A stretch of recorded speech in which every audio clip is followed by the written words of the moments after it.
जी अल्हम्दुलिल्लाह इलाका मकीन मौजूद हैं उसी पीएमटी पे, पीएमटी नंबर 5 जिसका कल रात से इशू बना हुआ था। और ये तमाम दोस्त यहाँ पर मौजूद हैं, तमाम दोस्त यहाँ पर मौजूद हैं। यहाँ पे जुल्फ़िकार भाई, फहमिश, जमाली और हम भी मौजूद हैं यहाँ पे।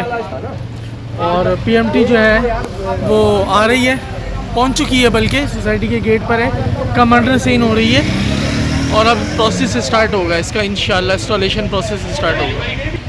जज़ाकल्लाह तनवीर भाई, जमाली भाई और उनकी पूरी टीम का, जिन्होंने इस काविशें की और इस मामले का सद्देबाब किया, इस मामले को हल करवाया। ये आगे भाई दूसरी गाड़ी भी आ गई है, दो पीछे और भी गाड़ियाँ हैं। पीएमटी नंबर 5 पर गाड़ी पहुंच गई है। यहाँ बातें नहीं काम होता है, काम क्या होता है यहाँ बातें नहीं काम होता है। जिए भुट्टो, जिए चाली तनवीर।